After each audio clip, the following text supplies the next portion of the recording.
देवर्षि नारद जी वीणा बजाते हुए भगवान विष्णु के सामने भक्ति गीत गा रहे हैं। भगवान विष्णु अपने सिंहासन पर विराजमान हैं और माता लक्ष्मी उनके बगल में बैठी हैं।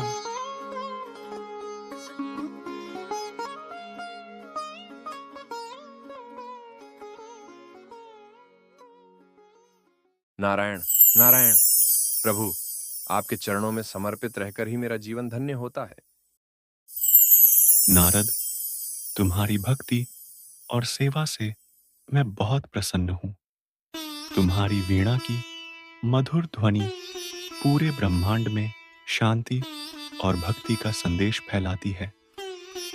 नारद जी, आप अपनी यात्रा में कितना ज्ञान और आनंद लाते हैं। क्या आज कुछ विशेष हुआ? हाँ माता, मैं अभी पृथ्वी पर घूमकर आ रहा हूँ और वहाँ सभी मुझे बहुत सम्मान देते हैं। मेरी भक्ति और ज्ञान से हर कोई प्रभावित होता है।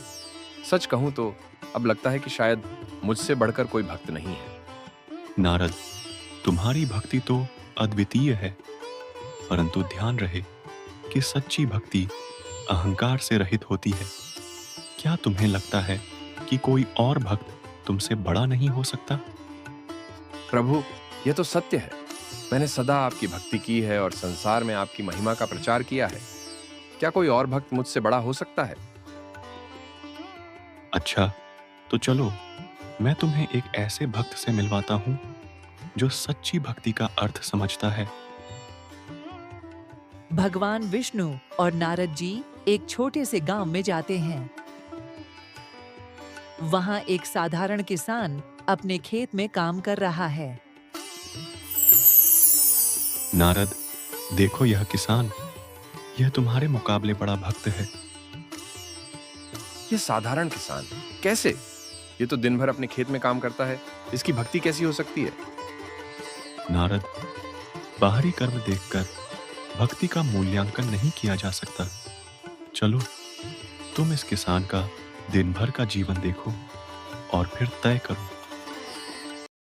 नारद जी किसान के पीछे पीछे चलते हैं और देखते हैं कि किसान दिन भर मेहनत करता है, लेकिन हर काम के पहले और बाद में भगवान का स्मरण करता है। हे नारायण, आपकी कृपा से ही यह सब हो रहा है। ये तो हर काम के बाद भगवान का नाम लेता है, लेकिन ये दिन में बस 3 बार ही भगवान को याद करता है, जबकि मैं सारा दिन आपके भजन गाता हूं। फिर भी ये मुझसे बड़ा भक्त कैसे हो सकता है? भगवान विष्णु और नारद जी वापस स्वर्ग लौटते हैं। प्रभु, मैंने देखा कि वह किसान बस 3 बार आपका नाम लेता है, जबकि मैं तो हर क्षण आपका स्मरण करता हूं। फिर वह मुझसे बड़ा भक्त कैसे हो सकता है? नारद, मैं तुम्हें एक काम देना चाहता हूँ। तुम्हें अपने सिर पर पानी से भरा एक पात्र लेकर स्वर्ग के चारों ओर घूमना है। ध्यान रहे, पानी की एक बूंद भी गिरनी नहीं चाहिए।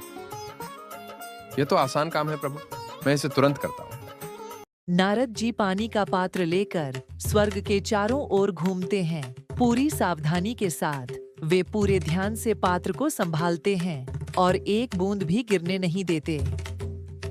नारद जी वापस भगवान विष्णु के पास आते हैं। प्रभु, मैंने आपका कार्य पूरा कर दिया। पात्र से एक भी बूंद नहीं गिरी। बहुत अच्छा नारद, लेकिन बताओ, जब तुम इस कार्य को कर रहे थे तब कितनी बार मेरा स्मरण किया? प्रभु, मुझे आपका स्मरण करने का समय ही नहीं मिला। मेरा पूरा ध्यान पानी के पात्र पर था। यही तो अंतर है नारद। वह किसान जो दिन रात अपने कठिन कार्यों में लगा रहता है, फिर भी दिन में 3 बार मुझे याद करता है।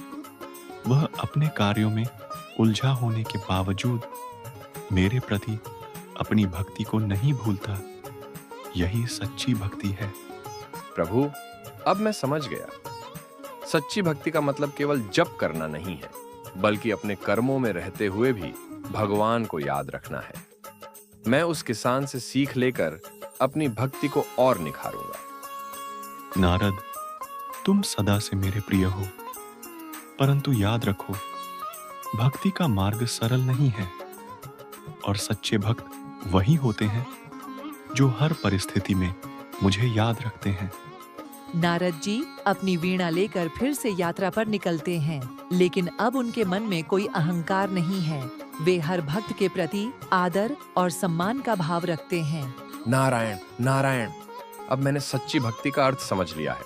मैं अब हर भक्त को सम्मान दूंगा, चाहे वह किसी भी रूप में आपकी सेवा कर रहा हो।